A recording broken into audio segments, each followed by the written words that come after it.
Omotunde. Il m'avait posé une question fondamentale.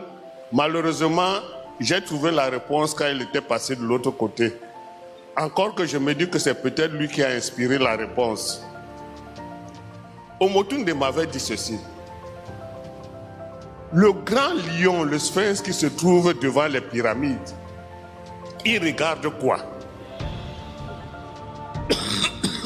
Pourquoi est-il si gigantesque? Est-ce que les Égyptiens ont fait le type là au hasard? C'est en creusant que je me suis rendu compte que le sphinx là qui se trouve à Gizeh, ceux qui l'ont déjà vu, je crois que peut-être dans les images on le verra, il attend chaque 12 000 ans que son frère, qui est le lion dans le ciel, qui a la même forme que lui, on appelle ça la constellation du lion, il le rencontre chaque 12 000 ans. Donc là où il est, dans moins de 100 ans, le sphinx qui se trouve à Gizeh va rencontrer le sphinx qui se trouve dans le ciel. C'est leur rencontre qui produit tous les désastres que vous voyez dans le monde entier. Parce que lorsque la constellation du lion passe devant la terre, il y a des tremblements de terre, des éruptions volcaniques, des éruptions solaires, disparition des espèces végétales et animales.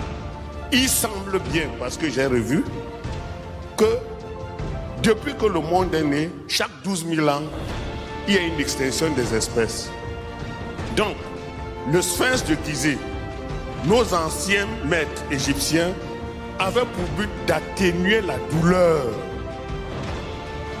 d'atténuer les capacités du sphinx de Gizeh à détruire le monde.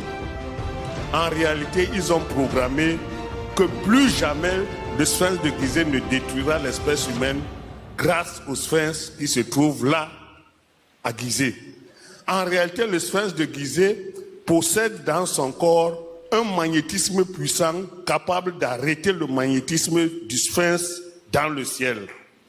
Voilà. Voilà la grande découverte des anciens Égyptiens. Et je vous prie de croire que sans eux, peut-être nous ne serions pas vivants. Attention, c'était des dieux, c'était des hommes dieux. Ils avaient touché le summum de la connaissance et c'est la raison pour laquelle nous devons retourner pour comprendre ce qu'ils ont voulu nous dire. Ne croyez pas, la connaissance n'est jamais une connaissance de l'école gratuite. La connaissance, c'est l'esprit qui produit la connaissance. Plus tu es élevé d'esprit et plus tu es capable d'atteindre les cimes de la connaissance et tu es capable de devenir divin. Voilà.